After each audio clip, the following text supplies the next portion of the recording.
Rumah yang seharusnya menjadi tempat paling nyaman dan aman, justru malah ngebuat aku trauma, bahkan bisa dikatakan hampir gila selama 3 bulan.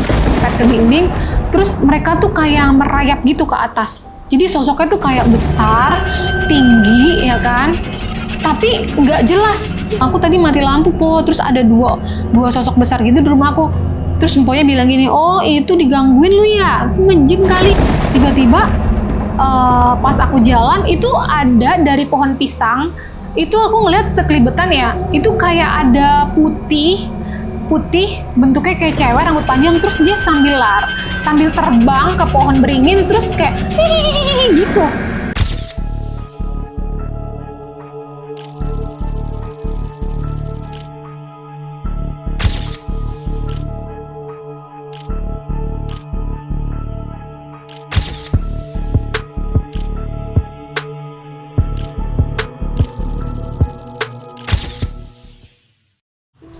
Hai, aku Bella Nova.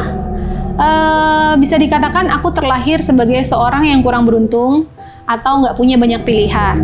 Karena memang aku hanya dibesarkan oleh seorang ibu yang single parent dan kita hidup bertiga. Aku, ibu aku, dan adik aku. Sampai untuk pilih tempat tinggal pun aku nggak punya hak untuk milih. Gitu. Rumah yang seharusnya menjadi tempat paling nyaman dan aman justru malah ngebuat aku trauma, bahkan bisa dikatakan hampir gila selama 3 bulan. Kejadian horor menimpa aku di rumah pertama aku. Ini dia cerita horor aku.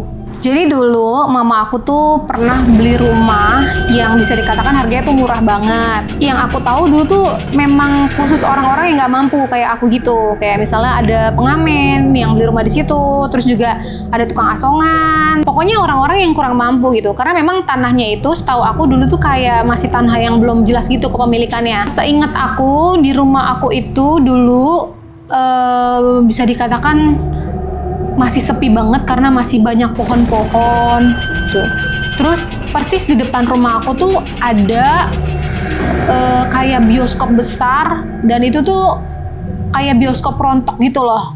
Katanya sih dengar-dengar dari orang sana itu tuh bioskop yang pernah kena angin puting beliung apa kalau nggak salah ya. Jadi itu bioskopnya hancur dan di situ banyak orang yang meninggal gitu. Awal-awalnya aku nggak tahu nih, nggak pernah cari tahu juga tentang rumah yang mama aku beli itu. Sampai satu ketika kejadian horor yang aku alamin di rumah aku itu. Jadi pagi-pagi mama aku tuh dapat telepon dari kampung. Ternyata nenek aku meninggal. Karena memang kita waktu itu keadaan ekonominya tuh lagi sangat sulit ya, benar-benar susah banget. Jadi mau nggak mau kita mikir nih kalau pulang kampung semuanya bertiga, karena kan aku hidup bertiga tuh sama mamaku, aku, adik aku, dan mamaku. Kalau misalnya kita tiga-tiganya pulang kampung, itu nggak mungkin karena tiket pesawatnya mahal. Jadi diputusin mama aku yang pulang sendiri, gitu. Akhirnya kita ditinggalin nih, aku sama adik aku ditinggalin di rumah berdua, gitu. Sebagai anak kecil kan aku mikirnya yang penting dikasih uang buat makan sama jajan sekolah. Nah, selang berapa hari sampai tiba di hari waktu itu kalau nggak salah hari Kamis itu kejadiannya. Aku pulang sekolah sekitar jam 5 sore. Terus adik aku juga udah di rumah ternyata. Terus jadi rumah aku itu kan bentuknya kayak rumah tapi petakan 3 gitu loh. Depan ruang tamu kecil, petakan, terus langsung kamar, terus juga di belakangnya itu kamar mandi gitu. Jadi dia bentuknya rumah tapi dalamnya tuh kayak kontrakan, petakan gitu, kecil. Kalau nggak salah ukurannya kisaran sekitar 50 meter. Awal-awalnya tuh kita ngerasain aman-aman aja, aku sama adik aku, terutama aku sih gitu. Aku nggak ngerasain kayak biasa aja nih, kayak seperti hari-hari biasa. Sampai satu ketika aku tidur nih berdua adik aku. Kita kan tidur di satu kasur yang sama ya. Jadi keadaannya tuh kayak gini. Ini pintu masuk, terus ini ruang tamu. Di belakang ruang tamu tuh kamar aku. Terus di belakangnya lagi tuh kamar mandi.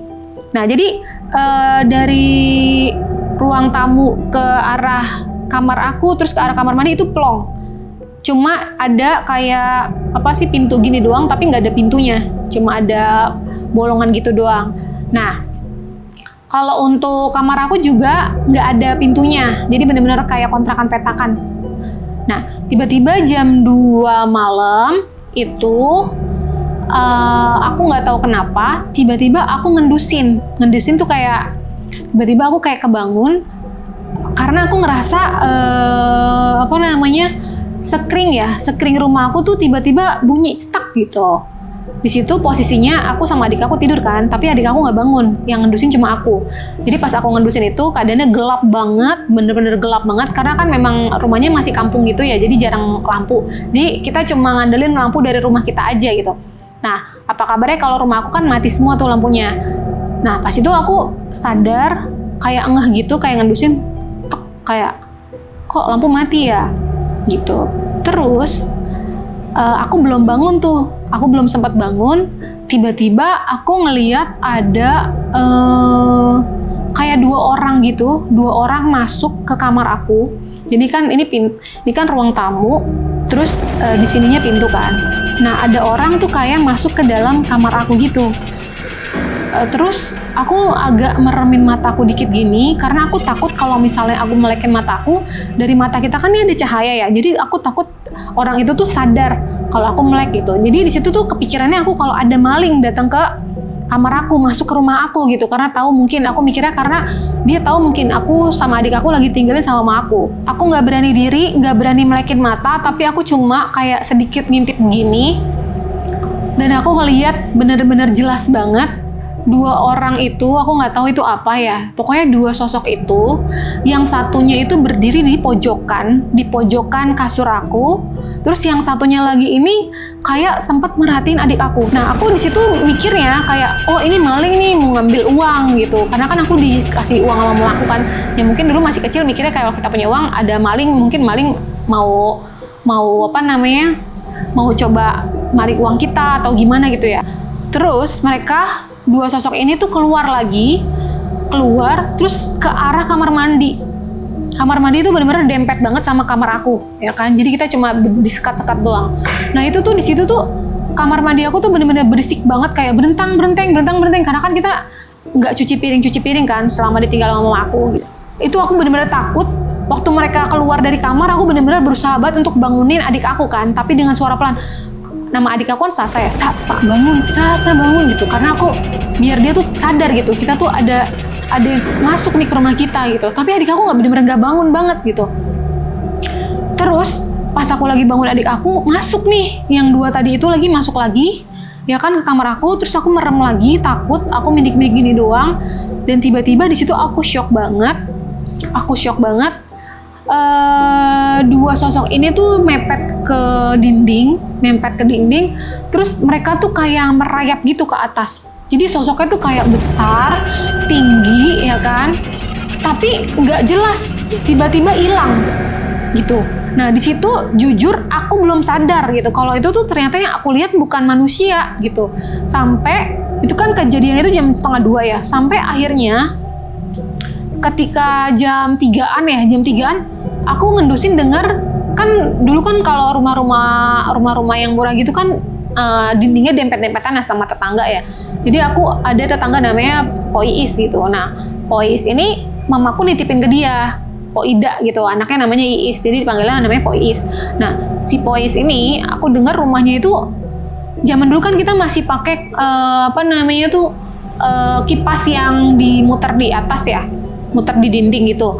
Nah, itu tuh kalau misalnya nyala dia tuh bunyi banget, kretek gitu. Di situ aku baru sadar gitu, loh kok Pois ini rumahnya kipasnya nyala ya, padahal rumah aku lampunya mati. Di situ aku sadar, oh berarti yang mati lampu cuma rumah aku doang gitu kan. Sampai akhirnya azan subuh, Allahu Akbar gitu kan. Nah, di situ aku beraniin diri untuk ke depan nih. Jadi aku bangunin si Sasa. Akhirnya adik aku bangun juga tuh, ya kan? Bangun, terus aku bilang sama dia, aku bisikin, Sa, kita ada maling yang masuk ke rumah gitu, ada maling gitu. Terus aku sambil nangis kan, ada maling gitu, ada maling Sa, ayo kita bangun Sa gitu. Nah, mama aku kan udah narok nih kayak pentungan gede gitu kan di samping tempat aku tidur gitu. Jadi aku bawa berdua adik aku tuh, aku giring-giringan berdua ke depan. Kayak kita mikir kalau ada maling kita pukul nih pakai ini gitu. Dia walaupun masih kecil gitu, kita berani diri kan. Akhirnya kita ke depan. kita lihat nggak ada siapa-siapa, terus kita ke belakang lagi nggak ada siapa-siapa, terus yang bikin aku shock banget dan aku sadar ternyata sosok dua tadi itu bukan manusia, itu adalah aku baru sadar sekering aku ternyata dicetekin, dimatiin gitu. Jadi di rumah itu tuh di deretan rumah itu yang mati lampunya tuh cuma rumah aku aja. Jadi tetangga tuh nggak ada yang mati gitu. Sampai pas azan subuh itu aku lari ke rumah Mpok Iis, tetangga aku itu. Aku lari ke samping, aku bilang, Po, namanya masih kecil kan ya kita. Jadi kita nangis, aku nangis tuh kalau adik aku kan belum terlalu sadar ya dia apa yang tadi aku lihat. Akhirnya aku lari nangis ke rumahnya. Subuh-subuh aku bilang, Po, aku nginep di sini ya, Po, takut. Kenapa? Kata dia gitu.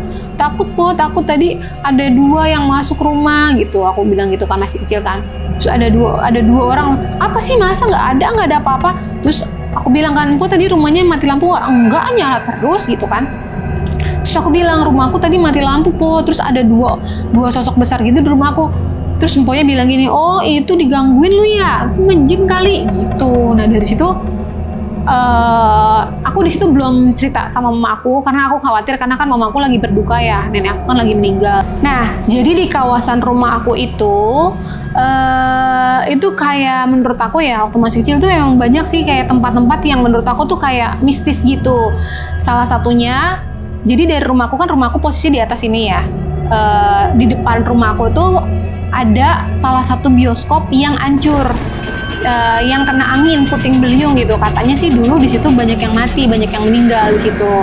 Sampai pas aku tinggalin rumahku itu hadap-hadapan kan sama bioskop itu bioskopnya belum dibenerin gitu.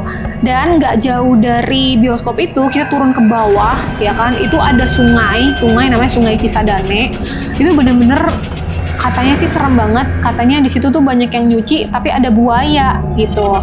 Aku dari kecil sih nggak berani turun ke sana karena kan katanya hati-hati kalau ke sungai itu banyak buayanya. Nah, kenapa aku bilang di situ banyak yang mistis? Pertama dari sungainya aja udah serem kan. Dari tempat sungai itu nggak jauh tuh, di situ tuh banyak perkumpulan kayak mobil-mobil bekas zaman Belanda gitu yang udah terbengkalai. Nah aku tuh tiap lewat ke sana itu tuh aku takut banget karena memang suasananya tuh beda banget gitu.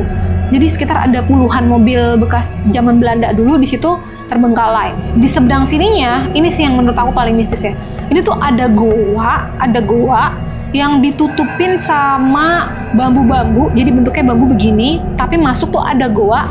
Dan di situ tuh warga-warga sana tuh percaya kalau di situ tuh ada tempat yang bisa ngasih kita rezeki gitu. Aku dulu masih kecil kayak gimana ya, kayak agak aneh juga gitu karena tetangga-tetangga aku tuh mereka pada percaya gitu. Kalau misalnya malam Jumat mereka datang berbondong-bondong ke sana itu untuk mandi di sana dan nyebarin uang receh. Jadi tuh namanya katanya sih namanya 7 sumur ya. Itu goa 7 sumur. Aku pernah sekali karena saking penasaran ya kan. Mereka bilang katanya kalau kita masuk ke sana kita dikasih rezeki, bisa dapat rezeki banyak gitu. Sampai satu ketika malam Jumat. Jadi datang ke sana itu harus malam Jumat.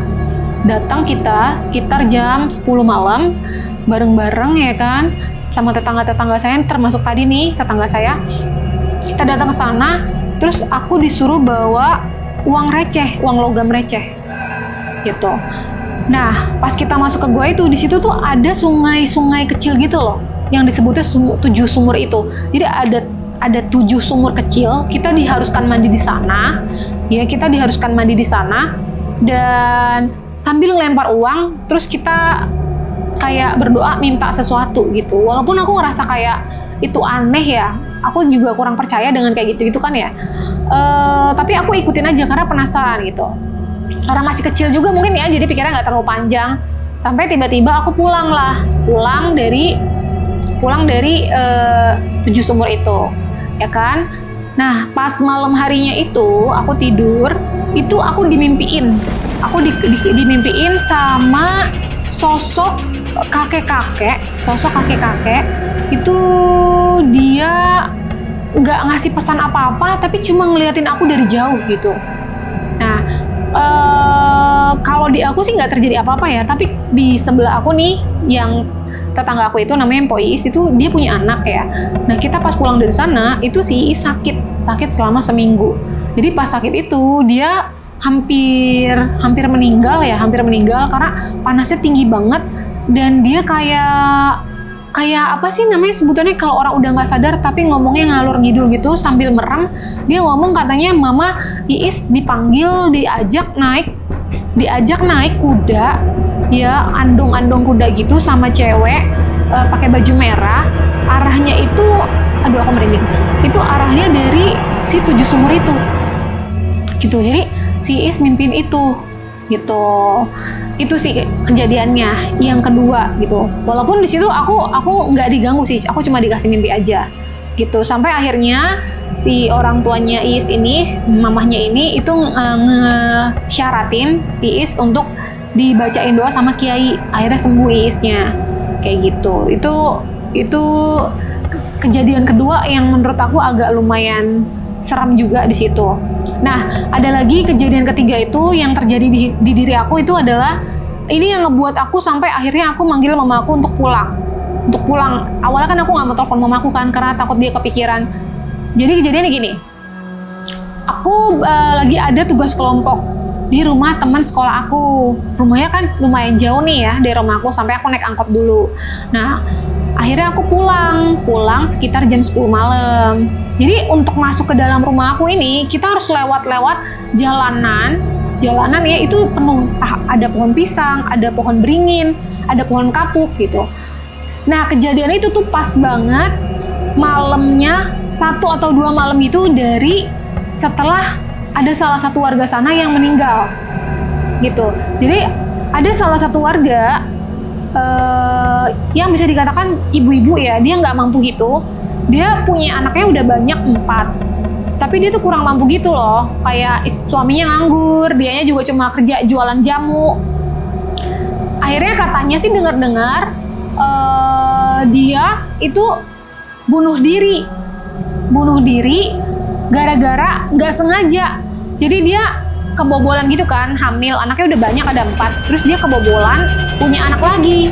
Tapi sayangnya dia mau ngegugurinnya itu udah telat. Maksudnya kayak kalau kata orang sana ya, kalau kata tetangga-tetangga aku itu kayak hamilannya tuh udah besar gitu, jadi udah nggak mungkin bisa digugurin gitu.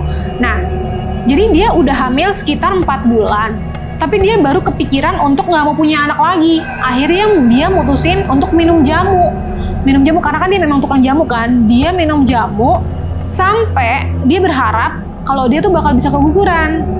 Akhirnya tiba-tiba pas pagi-pagi warga udah rame, ternyata ibu-ibu itu meninggal karena nggak kuat gitu. Janinnya meninggal, dia juga meninggal. Nah, 2 hari setelah selang ibu-ibu itu meninggal, ini aku sebenarnya percaya nggak percaya sih ya, karena kebetulan banget gitu. Aku pulang dari tugas sekolah di rumah temen aku sekitar jam 10-an. Nah, aku masuk ke gang rumah aku itu kan banyak pohon-pohon ya, banyak pohon-pohon. Itu ada pohon pisang, ada pohon kapuk, ada pohon beringin gitu. Aku setiap lewat sana tuh selalu lari karena takut gitu. Karena emang nggak ada lampu, nggak ada pencahayaan apapun gitu. Jadi posisinya ini kan jalan raya, terus masuk lumayan agak jauh. Nah, rumah aku tuh di sini, jauh gitu. Nah, aku tuh kalau mau ke rumah aku udah pasti harus lewatin si pohon-pohon ini, nggak ada jalan lain. Nah, tiba-tiba pas aku lewat ya kan, aku belum lari di situ, masih mikirnya ya udah masih santai kan. Tiba-tiba pas aku jalan itu ada dari pohon pisang itu aku ngeliat sekelibetan ya, itu kayak ada putih bentuknya kayak cewek, rambut panjang, terus dia sambil terbang ke pohon beringin, terus kayak hihihi gitu. Itu di situ aku kaget banget. Namanya aku masih kecil ya, aku lari-lari sampai aku jatuh ya kan, terus aku lari, aku nggak berani pulang ke rumah, aku langsung masuk rumah Mpok Iis. Terus aku kayak kelegepan gitu, kayak Mpok, kenapa kayak kesurupan aja, kenapa gitu. Po, tadi aku diketawain sama kuntilanak gitu. Masa sih di mana gitu. Terus di situ aku kan kayak trauma gitu ya, kayak takut banget. Terus aku bilang sama Po, takut nggak mau tidur di rumah gitu. Padahal adik aku ada di rumah kan. Nah di situ aku bilang sama Simponya, Po temenin ke rumah buat nyusul adik aku kan.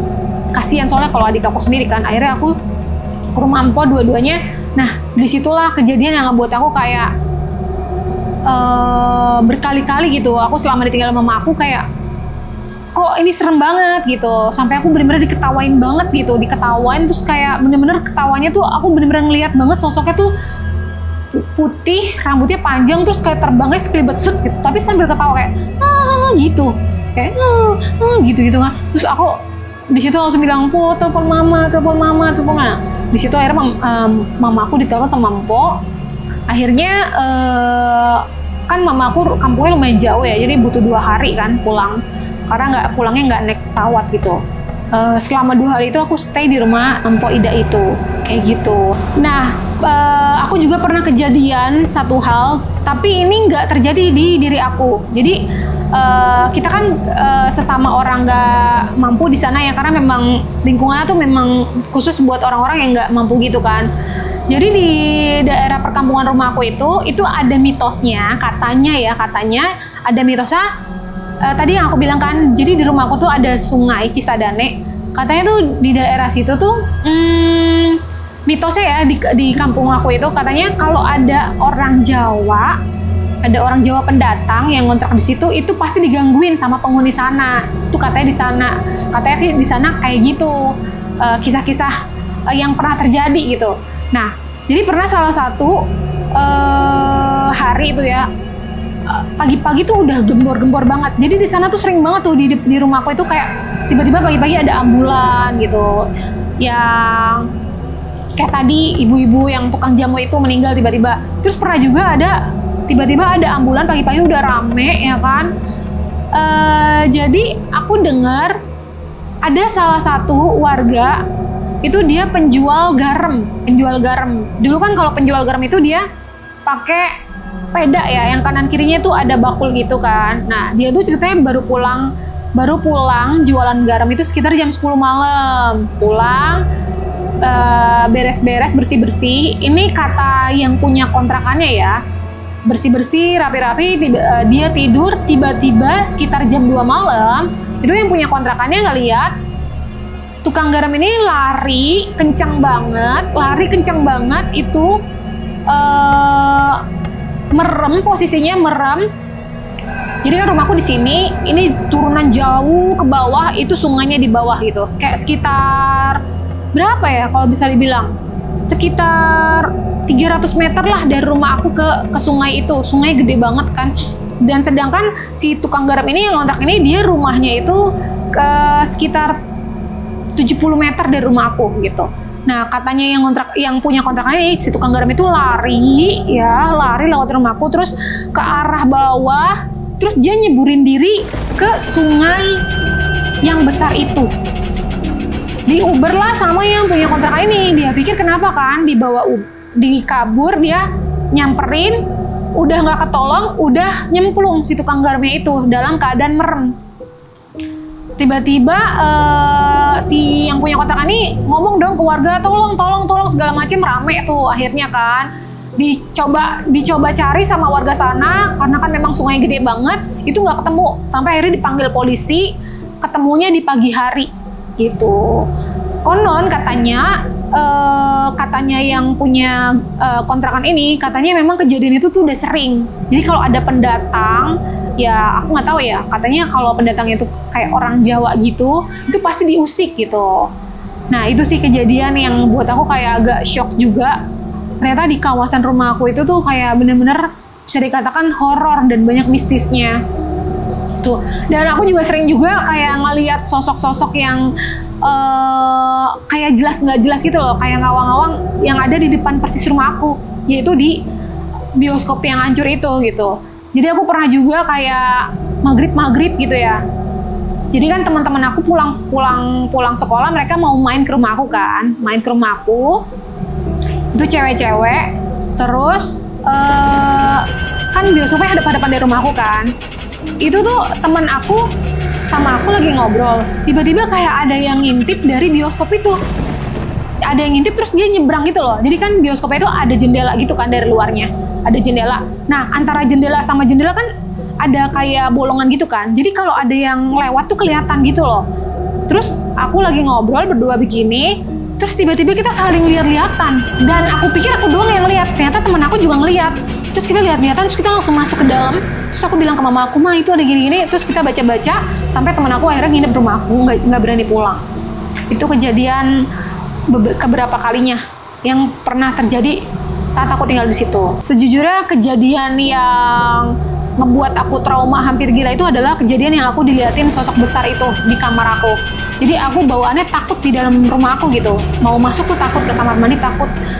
Pokoknya ke setiap sudut tuh aku takut karena bener-bener aku ngeliat bener-bener sosoknya tuh bener-bener jelas banget, gede, hitam, tinggi, dan dia waktu aku tidur tuh dia menatap aku dan adik aku. Itu yang masih teringat banget sampai saat ini. Nah, dari kejadian temen aku yang main itu, aku pikir kan cuma temen aku aja tuh yang itu yang ganggu. Ternyata ada salah satu teman aku juga yang lagi main ya kan. Dia ini cowok, tapi kalau yang tadi kan temen aku cewek kan. Itu dia main, kita lagi ngobrol, itu posisinya sekitar jam 11 malam. Jam 11 malam, di rumahku kan memang agak sepi ya. Jadi rumahku tuh bentuknya gini, depannya bioskop Ancur, ini rumahku kan agak tangga dikit ya. Jadi kalau mau naik ke rumahku tuh agak tangga kecil gitu yang depan rumah. Nah, di samping persis rumah aku itu ada pohon jambu yang gede banget gitu, jambu air gitu. Tapi dia tuh jarang banget berbuah gitu. Tapi pohonnya tuh lebat gitu kan. Terus pas itu aku nggak tahu kenapa itu nggak pernah ditebang ya. Karena bukan di kawasan benar-benar di lahan rumah aku kan, jadi aku nggak punya hak untuk bisa nebang pohon itu. Tapi ketika aku mau, kayak mama aku nih bilang, ini pohonnya udah naik loteng nih, itu tuh paling yang ditebas tuh cuma bagian daun-daunnya aja, tapi si pohonnya tuh nggak pernah ditebang gitu. Sampai satu ketika teman aku main ke rumahku ya kan, sampai jam 11 malam, dia tuh kayak linglung gitu loh, kayak linglung mau ngomong sama aku tapi nggak bisa ngomong, tiba-tiba pamit langsung pulang gitu. Dan aku dengar-dengar dia ternyata sakit setelah pulang dari rumah aku 3 hari. Aku tanya kan, "Kamu kenapa?" gitu, "Kok aku nggak bisa hubungin kamu lagi?" gitu. Ternyata dia sakit, dan ternyata dia bilang sama aku pas kita lagi ngobrol, itu dia shock banget. Jadi di rumah aku itu kan di samping sininya kan ada dinding. Nah, di dinding itu perbatasan antara rumah aku dengan pohon jambu itu. Nah, ternyata temen aku ini yang sakit 3 hari ini, dia bilang pas dia sembuh itu dia nggak berani lagi ke rumah aku karena dia bilang pas kita lagi ngobrol, dia bilang ada sosok kepala yang muncul, tiba-tiba muncul gini di dinding ini, perbatasan ini, tapi aku nggak ngeliat apa-apa gitu. Aku kagetnya adalah kenapa dia tiba-tiba langsung pamitan kayak orang linglung gitu, kayak bingung mukanya, terus tiba-tiba pamitan, terus dia langsung pulang cepet gitu. Sampai dari beberapa kejadian horor yang terjadi di hidup aku, akhirnya mama aku cerita dan jujur bahwa rumah itu memang dibeli dengan harga yang sangat murah, karena memang dulunya rumah itu tuh pernah ditinggalin bertahun-tahun sama salah seorang dukun. Ketika aku tempatin rumah itu juga masih ada beberapa pernak-pernik bekas kayak alat-alat dukunnya gitu, kayak misalnya kayak agak ada semi-semi keris, ada keris kecil gitu, yang mamaku tuh nggak buang gitu. Mungkin dipikir mamaku untuk pajangan kali ya. Terus juga ada yang masih ketinggal banget, dan ini sering ngebuat aku takut adalah di rumahku tuh kayak ada bentuknya kayak tokek gede banget, itu sebesar segini tokeknya gede banget. Dan itu tuh dia selalu ada di atas kamar aku, dia tuh selalu merhatiin kita. Jadi kalau kita mau tidur itu, mamaku suka ngomong, "Jangan ganggu anak saya ya, jangan ganggu anak saya ya, pergi ya," gitu. Aku tuh karena takut banget kan ya, takut digigit atau apa gitu. Soalnya tokeknya tuh ngeliatin kayak bener-bener ngeliatin banget gitu. Tapi aku bilang ke mama aku kayak, kita kayaknya pindah aja deh Ma, takut gitu. Soalnya mamaku juga ngeliat kan mental aku kayak terguncang gitu, kayak aku bengong selama 3 bulan, terus aku takut kesini, takut kesana, kayak orang melinglung, kayak bingung gitu.